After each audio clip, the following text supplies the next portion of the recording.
खबर दोपहर में आपका स्वागत है और मैं हूं आपके साथ लोकेश लकी जगवानी। खबरों की शुरुआत विस्तार के साथ। रक्षा मंत्री और लखनऊ से सांसद राजनाथ सिंह आज लखनऊ में हैं।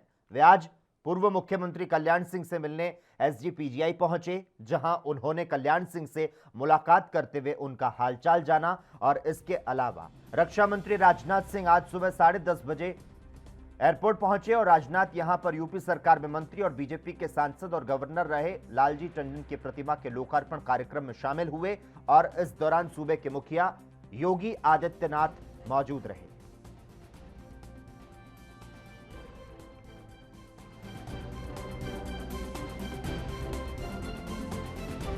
को बेहद प्यार करते थे और प्यार ही नहीं करते थे, उन पर वह पूरी तरह से विश्वास भी करते थे। और उनकी सबसे बड़ी मौलिकता थी टंडन जी की,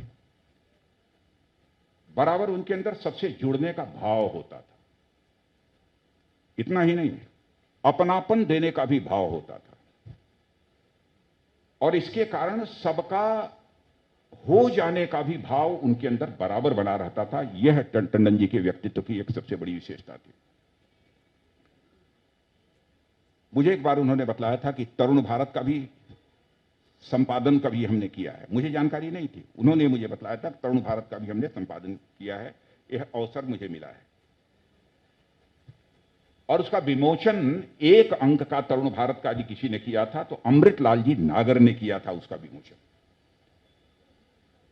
और अमृतलाल जी नागर के बारे में कहा जाता था कि वो लखनऊ को एक बहुत समझने वाले और लोगों को समझाने वाले एक ऐसे वह साहित्यकार थे। तो उस पुस्तक के विमोचन, वो तरुण भारत के एक अंक के विमोचन के समय अमृतलाल जी नागर ने यह कहा था कि मैं कह सकता हूं, अभी तक मैं समझता था कि लखनऊ के बारे में मैं ही सबसे अधिक जानता हूं। उत्तर प्रदेश के मुख्यमंत्री ने लोगों की समस्याओं से सीधे जुड़ने के लिए जनता दरबार लगाया, जहां सीएम ने फरियादियों की समस्याओं को सुनकर उन्हें तुरंत हल करने के निर्देश दिए। इसी कड़ी में मुख्यमंत्री योगी आदित्यनाथ ने लखनऊ में फिर जनता दरबार लगाया, जहां फरियादी लोग अपनी अपनी शिकायत को लेकर वहां पहुंचे। सीएम योगी ने बड़े इत्मीनान से लोगों की समस्याओं को सुना, तो साथ ही अधिकारियों को कार्रवाई के निर्देश दिए।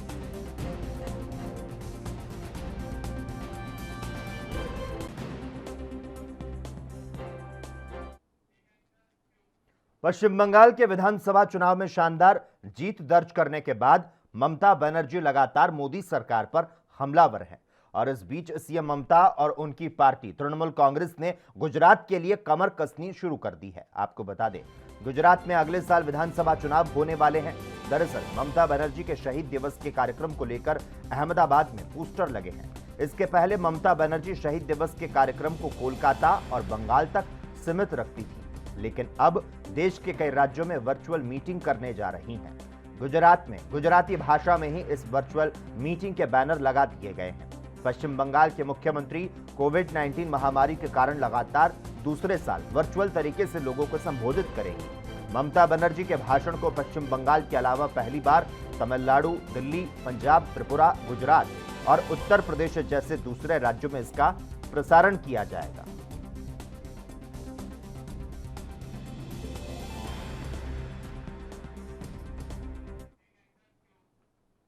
पंजाब में अगले साल होने वाले विधानसभा चुनाव से पहले जारी कांग्रेस पार्टी के भीतर का दंगल अभी खत्म नहीं हुआ है। पंजाब कांग्रेस के नए अध्यक्ष नवजोत सिंह सिद्धू ताजपोशी के बाद से समर्थकों से मिल रहे हैं और दूसरी ओर कैप्टन अमरिंदर सिंह अपना किला मजबूत कर रहे हैं। इसी कड़ी में बुधवार को दोनों नेता एक बार फिर से अपना शक्ति प्रदर्शन कर रहे हैं। नए अध्यक्ष बने नवजोत सिंह सिद्धू का समर्थकों से मिलना लगातार जारी है। बुधवार को नवजोत सिंह सिद्धू अमृतसर में है। नवजोत सिंह सिद्धू का दावा है कि उनके साथ 62 विधायक मौजूद हैं। आपको बता दें, पंजाब में कांग्रेस के कुल विधायकों की संख्या 80 है।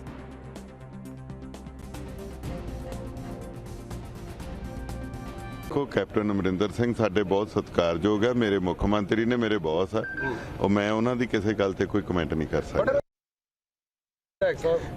इदां ही हुंदा जदों परिवार दे विच एकजुटता हमेशा ही रही है, ਹੁਣ ਵੀ ਹੋ ਜੂਗੀ। ਥੋੜੇ ਬਹੁਤੇ ਜੇ ਡਿਫਰੈਂਸਸ ਹੋ ਜਾਂਦੇ ਕਈ ਵਾਰੀ, ਪਰ ਮੈਨੂੰ ਨਹੀਂ ਲੱਗਦਾ ਕੋਈ ਡਿਫਰੈਂਸਸ ਹੈ। ਪਾਵਰਾਂ ਹੀ ਅਲੱਗ-ਅਲੱਗ ਨੇ। ਉਹ ਮੁੱਖ ਮੰਤਰੀ ਨੇ ਇਹ ਜਿਹੜੀ ਪਾਰਟੀ ਦੇ ਹੈਗੇ, ਮੈਂ ਇਹ ਸਿੱਧੂ ਸਾਹਿਬ ਜਾਂ ਦੇਖਣ ਜੀ, ਮੈਂ ਤਾਂ ਅੱਜ ਦੇ ਹੁਕਮ ਦੇ ਉੱਤੇ ਕਾਂਗਰਸ ਦੇ ਨਵੇਂ ਜਿਹੜੇ ਪ੍ਰਧਾਨ ਲੱਗੇ ਨੇ, ਨਾਲ ਜਿਹੜੇ ਉਹਨਾਂ ਦੇ ਐਕਟਿੰਗ ਪ੍ਰਧਾਨ ਲੱਗੇ ਆ, ਉਹਨਾਂ ਦੇ ਨਾਲ ਅੱਜ ਗੁਰੂ ਸਾਹਿਬ ਦਾ ਸ਼ੁਕਰਾਨਾ ਕਰਨ ਚੱਲੇ ਆ। ਔਰ ਇਹ ਕਾਂਗਰਸ ਵਾਸਤੇ ਅੱਛਾ ਆਗਾਜ਼ ਹੈ। ਉਹਦੇ ਵਾਸਤੇ ਗੁਰੂ ਸਾਹਿਬ ਦਾ ਸ਼ੁਕਰਾਨਾ ਵੀ ਕਰਨਾ ਔਰ ਉੱਥੋਂ ਅਸੀਂ सोनिया गांधी के 2024 के लोकसभा चुनाव तक कांग्रेस के अंतरिम अध्यक्ष बने रहने की उम्मीद है। पार्टी के युवा चेहरों को प्रमुख पदों पर नियुक्त किए जाने की संभावना है।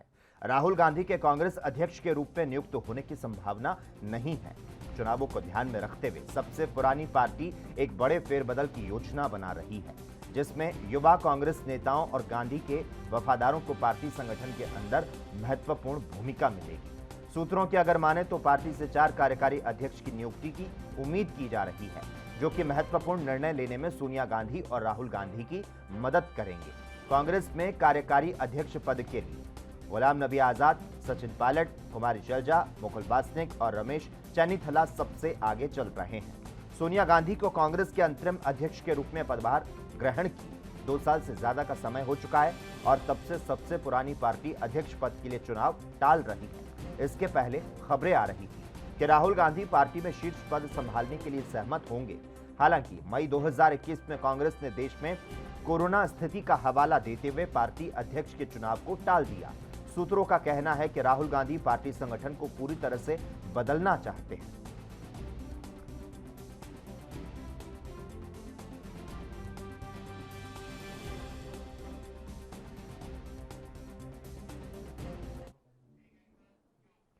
उत्तर प्रदेश में अगले साल होने वाले विधानसभा चुनाव के मद्देनजर राजनीतिक पार्टियों ने कमर कसनी शुरू कर दी है और इसी कड़ी में समाजवादी पार्टी आज से उत्तर प्रदेश में रथ यात्रा की शुरुआत कर रही है।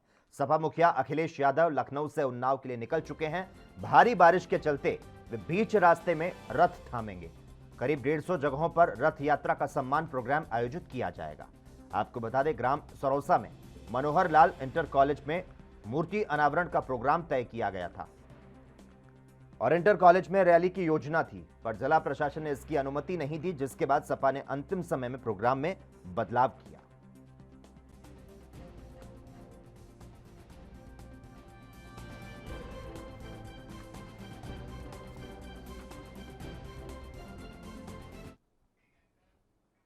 एक दिन की राहत के बाद बुधवार को एक बार फिर से भारतीय मौसम विभाग ने मुंबई समेत महाराष्ट्र के कई जिलों में मूसलाधार बारिश की चेतावनी जारी की। आईएमडी ने राज्य के 5 जिलों में रेड अलर्ट जारी किया। कोल्हापुर में आज और कल के लिए रेड अलर्ट जारी किया गया। राज्य के जालना, बीड़, नांदेड़, लातूर, भरवणी, हिंगोली, सातारा, पुणे, रत्नागिरी, सिंधुदुर्ग में जोरदार बारिश का अनुमान जताया गया। उधर मुंबई में समुद्र में हाई टाइड आया हुआ है और हाई टाइड के वक्त अगर बरसात जारी रही तो शहर में फिर से जल भराव की स्थिति बन सकती है। मौसम विभाग के अनुमान के मुताबिक अगले 3 दिनों तक मुंबई, ठाणे और पालघर में मूसलाधार से अति मूसलाधार बरसात हो सकती है। मुंबई और मुंबई के आसपास के इलाकों में पिछले 1 घंटे से तेज बारिश शुरू है।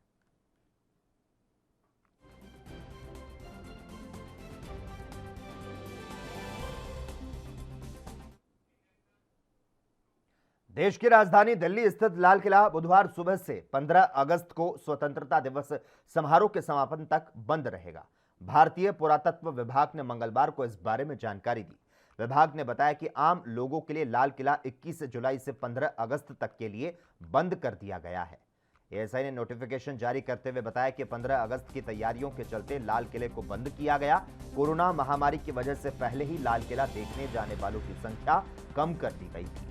डीडीएमए के निर्देश के बाद दिल्ली के सभी बाजारों में कोरोना गाइडलाइन का पालन सख्ती से किया जा रहा है। एएसआई ने अपने आदेश में कहा, भारतीय पुरातत्व सर्वेक्षण के महानिदेशक ने प्राप्त शक्तियों का इस्तेमाल करते हुए 21 जुलाई की सुबह से 15 अगस्त को स्वतंत्रता दिवस समारोह संपन्न होने तक लाल किले के अंदर प्रवेश को निषेध करने का निर्देश दिया है।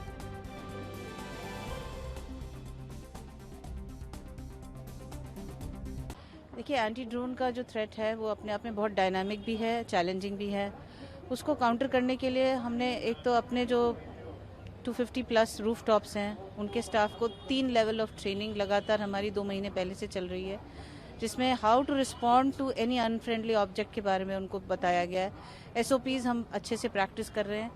इसके अलावा NSG, DRDO और एयर फोर्स के साथ कोऑर्डिनेटेड ट्रेनिंग एंड एग्जीक्यूशन, जिसपे on the day of the arrangement भी 360 डिग्री एंटी ड्रोन कवरेज हम देंगे। मैम कितनी परमिशन होगी 15 अगस्त, क्योंकि कोविड भी है, पिछली बार भी देखा था कि किस तरह से रिस्ट्रिक्शंस रही थी, इस बार क्या क्या रहेगा? पिछली बार के स्केल पे ही इन्विटेशंस होंगे। जो ट्रेडिशनली जो 15 अगस्त का अरेंजमेंट था, स्कूल के बच्चे पार्टिसिपेट करते थे, invitees, public used to be 10,000 plus, तो वो 50% स्केल डाउन कर दिया गया। That will continue. मैम किसानों का भी प्रोटेस्ट चल रहा है, वो लोग जैसे उन्होंने कहा कि मानसून सेशन में पार्लियामेंट में आएंगे, पार्लियामेंट के नज़दीक आएंगे। 15 अगस्त है, पिछली बार देखा था लाल किले में लोग पहुंच गए थे, किसान पहुंच गए थे, तो उनको देखते हुए किस तरह के उसको देखते हुए हम कंटिन्यूस टच में हैं स्पेशल ब्रांच के साथ। IB के इनपुट्स को हम लगातार असेस कर रहे हैं और हम अब की बार ट्रिपल लेयर अरेंजमेंट निकाल रहे हैं, जिसमें बॉर्डर तो है ही, border all districts, borders of north district, all roads leading to Red Fort and Red Fort की क्लोज विसिनिटी में, इन सब पे स्ट्रॉन्ग बैरिकेडिंग और ब्लॉकेट पॉइंट्स क्रिएट होंगे। कारगिल शहीदों के प्रति सम्मान जताने और इस समय सरहद पर दुश्मन का सामना करने के लिए डटे सैनिकों का हौसला बढ़ाने के लिए गुजरात के NCC कैडेट द्वारा भेजे गए 29,566 कार्ड उत्तरी कमान मुख्यालय उधमपुर पहुंच गए। कारगिल विजय दिवस के उपलक्ष्य में भेजे गए ये कार्ड मंगलवार को उत्तरी कमान मुख्यालय उधमपुर में general officer commanding in chief lieutenant general YK Joshi ने गुजरात NCC निदेशालय के अधिकारियों से स्वीकार किए। कारगिल के वीरों को गुजरात का आभार मुहिम के तहत देशभक्ति की भावना से ओतप्रोत ये कार्ड स्कूल और कॉलेज में पढ़ रहे NCC कैडेट ने अपने हाथों से बनाए हैं। 3 जुलाई को शुरू हुई इस मुहिम को London book of world records में निष्ठा के प्रमाण पत्र दिया है।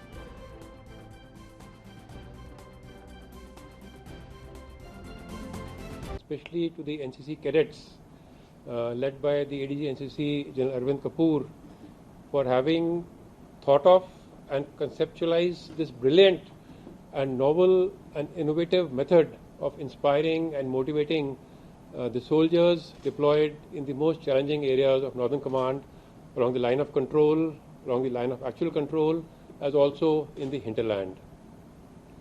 Over 29,500 cards have been handmade by the NCC cadets of Gujarat with all their love, their affection, their admiration for the soldiers deployed in Northern Command, and also full of patriotism.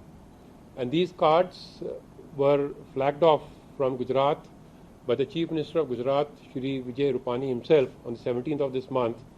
And today we have received these cards here. Jammu Kashmir में आज मुसलमानों का सबसे बड़ा त्योहार ईद उल अजहा मनाया जा रहा है। ईद के इस पर्व को ध्यान में रखते हुए लगभग जम्मू कश्मीर के सभी जिलों में प्रशासन ने दिशा निर्देश जारी किए हुए हैं। ईदगाह और अन्य बड़ी दरगाह में सामूहिक नमाज पढ़ने पर पाबंदी लगाई गई है। जिन मस्जिदों में नमाज पढ़ी जा रही है वहां भी प्रशासन ने सख्ती से कोविड प्रोटोकॉल का पालन करने को कहा। ईद के त्योहार पर जम्मू की विभिन्न मस्जिदों में नमाज अदा की गई और कोरोना के चलते सरकार द्वारा ईदगाह में नमाज की पाबंदी को देखते हुए जम्मू के सभी मस्जिद में नमाज अदा की गई और सरकार द्वारा दी गई गाइडलाइन का पालन किया गया।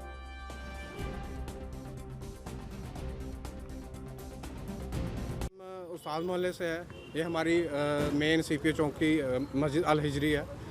यहाँ पे दुआएं यही की गई हैं कि हमारा जो ये एक तो कोरोना का है, अल्लाह हमें इससे निजात दिलाए और हमारे मुल्क में पीस और शांति का पैगाम जो उनके लिए दुआएं की हैं, जो बीमार हैं उनके लिए दुआएं की हैं। यही चीज़ चल रही है। मेन तो इस वक्त यही कोरोना का है जो हमारा सारा ये चल रहा है। आज इसी खबर दोपहर में खबरों का सिलसिला लगातार जारी है। हम रुकते हैं एक छोटे से ब्रेक के लिए।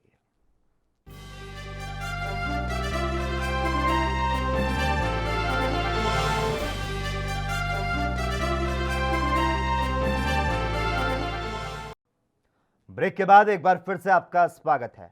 उपराज्यपाल प्रशासन ने महत्वपूर्ण फैसला लेते हुए जम्मू कश्मीर डेमिसाइल प्रमाण पत्र धारक से शादी करने वाली महिला या पुरुष को डेमिसाइल का पात्र मान लिया है।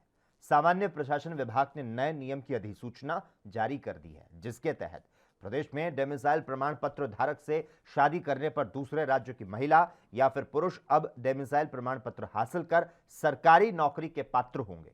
इस पर जम्मू कश्मीर बीजेपी नेताओं की प्रतिक्रिया सुनाते हैं। तरफ से एक बहुत ही सराहनीय कदम उठाया गया है और जो चीजें आज से 70 साल पहले होनी चाहिए थी, आज उसका अधिकार जम्मू कश्मीर में हमारी बेटियों को मिला है। इसमें ये था कि उसके बाद पहले तो ये लिखा जाता था कि वैलिड टिल मैरिज, उसके बाद ये हुआ कि उसके बाद उनका जो था बेटियों का वो चलेगा, लेकिन आज ये जो निर्णय किया गया है कि उसके बाद उनके स्पाउस हैं, उनके जो बच्चे हैं, उनको भी डोमिसाइल मिलेगा, ये अपने आप में बहुत सराहनीय कदम है। जम्मू कश्मीर भारत का अंग है और इस पर जो क्वेश्चन मार्क जिन लोगों ने लगाया था, आज वो क्वेश्चन मार्क भी खत्म हुआ है और कोई भी व्यक्ति जो इस हिंदुस्तान का हिस्सा है वो यहाँ आकर के अपना डोमिसाइल यहाँ पर रह सकता है, मकान बना सकता है। ये अच्छा कदम है। हालांकि सरकार ने कुछ विषयों पर 15 साल की परमानेंट यहाँ पर रहने की या यहाँ पर पढ़ाई की इस प्रकार की रोक लगाई है, लेकिन जो बहुत देर से एक जिस चीज़ का इंतज़ार था वो आज हुआ। तो मैं उन सभी लोगों को मुबारकबाद देता हूं जो हमारी बेटियां स्टेट से बाहर जिन्होंने शादी की है, आज उनको लगता है कि एक नई आज़ादी उनको मिली है। जम्मू कश्मीर की बेटियों, बहनों और महिलाओं के लिए आज का दिन एक बहुत बड़ा ऐतिहासिक दिन है। केंद्र की नरेंद्र मोदी साहब की सरकार ने जम्मू कश्मीर की बेटियों के लिए बहुत बड़ा उपकार किया है। इससे पहले जम्मू कश्मीर की जो भी बेटियां जम्मू कश्मीर से बाहर जिनकी शादी होती थी, उनके सारे अधिकार समाप्त कर दिए जाते थे, उनको कोई अधिकार नहीं दिया जाता था। लेकिन एक नया ऑर्डर, अध्यादेश जारी करके केंद्र की नरेंद्र मोदी साहब की सरकार ने जम्मू कश्मीर की बेटियों को अपना आशीर्वाद दिया है। अब जम्मू कश्मीर की वो सभी बेटियां जो राज्य से बाहर अगर उनकी कहीं शादी होगी तो उनको, उनके परिवारजनों को, उनके पति और उनके बच्चों को भी जम्मू कश्मीर में डोमिसाइल के अधिकार होंगे। ये बहुत बड़ा ऐतिहासिक निर्णय केंद्र की नरेंद्र मोदी साहब की सरकार ने किया है। धारा 370 के चलते जम्मू कश्मीर की बेटियों को उनके मूलभूत अधिकार से वंचित रखा गया था। जम्मू कश्मीर में धारा 370 के चलते यहाँ की बेटियां जब जम्मू कश्मीर से बाहर उनकी शादी होती थी, उनके सारे हक छीन लिए जाते थे। लेकिन हम नरेंद्र मोदी साहब की सरकार का हृदय से धन्यवाद करते हैं कि उन्होंने जम्मू कश्मीर की बेटियों के लिए बहुत बड़ा ऐतिहासिक निर्णय उनके पक्ष में लिया है कि जम्मू कश्मीर की जो भी बेटियां जम्मू कश्मीर। ऑक्सीजन की कमी से देश में कोई मौत न होने के सरकार के दावे पर शिवसेना के नेता संजय राउत ने हमला बोला। राज्यसभा सांसद ने कहा, मेरे पास शब्द नहीं है, और साथ ही उन्होंने कहा कि बयान सुनकर उनके परिजनों पर क्या गुजरी होगी जिनकी मौत ऑक्सीजन की कमी के चलते हो गई। सरकार के खिलाफ केस दर्ज किया जाना चाहिए, वे झूठ बोल रहे हैं। इसके अलावा पेगासस फोन हैकिंग को लेकर संजय राउत ने सरकार पर हमला बोला। उन्होंने कहा कि विपक्ष की ओर से जेपीसी और सुप्रीम कोर्ट के दखल की मांग की जा रही है।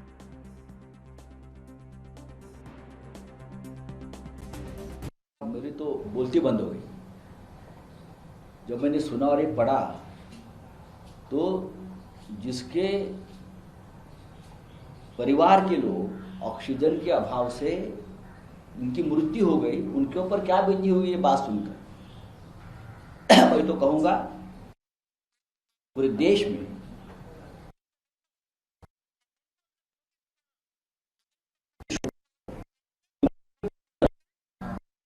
सरकार। दिल्ली की अरविंद केजरीवाल सरकार ने कोरोना के दूसरी लहर की पीक के दौरान देश में ऑक्सीजन की कमी से हुई मौत को लेकर केंद्र पर हमला बोला। सत्येंद्र जैन ने जब संसद में केंद्रीय मंत्री द्वारा दिए गए जवाब के बारे में सवाल किया तो उन्होंने कहा कि अभी थोड़े दिनों के बाद यह भी कह देंगे कि कोरोना था ही नहीं, महामारी थी ही नहीं। और क्या कुछ कहा उन्होंने, सुनाते हैं आपको। एंड पॉजिटिविटी रेशियो 0.07% रही थी। कल दिल्ली में 5 कोरोना से डेथ हुई थी। अभी दिल्ली में जो एक्टिव केसेस हैं 569 पॉजिटिव केसेस बाकी हैं। काफ़ी हद तक कोरोना इस टाइम दिल्ली में काबू में है, परंतु मैं फिर भी आपके माध्यम से कहना चाहूँगा कि सभी लोगों को कोरोना अप्रोप्रिएट बिहेवियर का पालन करना चाहिए, मास्क जरूर लगाएं, सोशल डिस्टेंसिंग का पालन करें और हाथों को बार बार धोएं। देखिएगा अभी थोड़े दिनों बाद ये भी कह देंगे कि कोरोना तो आया ही नहीं, पेंडेमिक तो था ही नहीं। अगर ऑक्सीजन की कमी नहीं थी, ऑक्सीजन से डेथ नहीं हुई, तो बार बार हर रोज़ दिल्ली के अंदर ही हाई कोर्ट में एक के बाद एक हॉस्पिटल जा रहे थे, रोज़ कह रहे थे कि भाई लोग ऑक्सीजन की कमी है, ऑक्सीजन की कमी से लोग डेथ हो रही है। आप लोग भी बता रहे थे, रोज़ नई नई स्टोरीज दिखा रहे थे, टीवी के ऊपर भी, अखबारों के अंदर भी, कि देखिएगा इस अस्पताल के अंदर ऑक्सीजन कम हो गई, इसकी वजह से डेथ हो गई, यहाँ पर ऑक्सीजन ख़त्म हो गई, इसकी वजह से देखो इतने लोगों की मृत्यु हुई। ये बिल्कुल असत्य है, गलत बात है। दिल्ली के अंदर भी और देश के अंदर भी बहुत जगह पर ऑक्सीजन की कमी से कहीं डेथ हुई। बहुत ही दुखद था, बहुत ही दुर्भाग्यपूर्ण था, ऐसा नहीं होना चाहिए था। दिल्ली के अंदर हमने एक कमेटी बनाई थी, ऑक्सीजन के लिए ऑडिट कमेटी बनाई थी कि जो भी ऑक्सीजन उसको 5 लाख तक का कंपनसेशन देने के लिए कमेटी बनाई थी, जिसको कि एलजी साहब ने भंग कर दिया। अगर वो कमेटी होती तो बिल्कुल एग्जैक्ट डाटा आ जाता आपके सामने कि कितने लोगों की डेथ हुई, सरकार उसको कंपनसेशन भी दे देती, क्योंकि केंद्र सरकार ने भंग करा दिया, जिस वजह से आपको एग्जैक्ट डाटा नहीं मिल पाया। मेरा तो ये कहना है कि जले पे नमक छिड़कने के बराबर है। केंद्र सरकार जले पे नमक छिड़क रही है, लोगों के घरों में डेथ हुई, कम से कम उनके जले में नमक तो न छिड़के। बताया गया ना मैंने आपको, उसका डाटा को कंपाइल करने के लिए कमेटी बनाई गई थी, जिसका काम ही ये था सबको डाटा को इकट्ठा करना, उनको कंपनसेट करना, जिसको कि केंद्र सरकार ने एलजी साहब के माध्यम से भंग करा दिया। कई लोगों की हुई, कई लोगों की डेथ हुई, वो तो आप लोगों को हमसे ज़्यादा पता है भाई, आपने रिपोर्टिंग की, आपको हवा में रिपोर्ट थोड़ा कर रहे थे। आप लोग वहाँ पे जाके टीवी के ऊपर लाइव दिखा रहे थे कि देखिए यहाँ पे डेथ हुई है, आप लोगों ने बार बार दिखाया, तो इसका मतलब झूठ बोल रहे थे क्या आप लोग? सारा मीडिया में, लाइव मीडिया में चल रहा था, अखबारों में छप रहा था, वो सही था। सर, लेकिन केंद्र सरकार की तरफ से जो जवाब दायर किया गया उसमें साफ कहा गया है कि यूटीज ने और राज्य सरकारों ने हमें स्पेसिफिकली बताया ही नहीं। देखिएगा दिल्ली के अंदर आपको पूछी जाती है जानकारी? कोई नहीं पूछी जाती अभी तो, ऐसी भी जानकारी कैसे भाई पूछी जाएगी? हमने कमेटी बनाई थी ना, उस कमेटी का मकसद ही एक ही था कि ऑक्सीजन की कमी की वजह से, स्पेसिफिक बता रहा हूँ, ऑक्सीजन की कमी से अगर एक भी डेथ हुई है तो उसका पूरा डाटा लिया जाए और उनको 5 लाख तक का मुआवजा दिया जाए, जिसको केंद्र सरकार ने एलजी साहब के माध्यम से भंग करा दिया। और मुझे लगता है वो यही कारण था कि बाद में ये कह सकें कि कोई डेथ नहीं हुई। सरकार ऐसे, सरकार बता रही है ना, दिल्ली के अंदर जब एलजी साहब को कहा एलजी साहब सरकार है, तब तो नहीं आप बोले सरकार को आती है। अरे भाई सरकार को आती है, सरकार ने इसलिए तो कमेटी बनाई कि एग्जैक्ट डाटा पता लगे। आप मुझसे नाम पूछेंगे, नाम बताओ जी, अभी मैं आपको कोई एक फिगर बता देता हूँ, इतने लोगों की डेथ हुई, आप बताइए उनका नाम बताइए, उनके एड्रेस बताइए, ये कहाँ पे डेथ हुई थी, सब पूछेंगे ना आप मुझसे। अरे वो सबको कंपाइल करने के लिए कमेटी बनाई थी हमने, उस कमेटी को केंद्र सरकार ने भंग कर दिया और फिर कह रहे हैं कि कोई डेथ ही नहीं। कल को तो वो ये कह देंगे दिल्ली के अंदर या देश के अंदर कोई भी डेथ नहीं हुई कोरोना से, तो हम क्या कर लेंगे? कोविन सॉफ्टवेयर के अंदर सारा डेटा दिया जाता है। कोविन सॉफ्टवेयर के अंदर जो पोर्टल बनाया गया उसमें ऐसा कोई फील्ड नहीं है जिसके अंदर कहा जाए कि ऑक्सीजन से डेथ हुई तो बताया जाए, ऐसा कोई नहीं है। सर, ऐसी कोई जानकारी केंद्र की तरफ से आप लोगों से मांगी गई थी कि आप राज्य वाइज डेटा दे दीजिए? कि हमसे नहीं मांगी गई थी, परंतु हमने अपनी तरफ से कोशिश की थी, जिसको केंद्र सरकार ने रुकवा दिया। सर, तो उनको तो मुआवजा पहुंचाने के लिए आप लोग जो काम हमने जब कोशिश कर रहे थे मुआवजा देने की, उसको भी रुकवा दिया, क्योंकि उनको पता था कि अगर लोग सामने आएंगे और बताएंगे उनको मुआवजा मिलेगा तो पक्का प्रूफ हो जाएगा ना कि ऑक्सीजन की कमी से डेथ हुई है। और देखो मैं बताऊं, ये राजनीति बहुत गलत है। एक तो घरों में लोगों के, परिवार के लोग।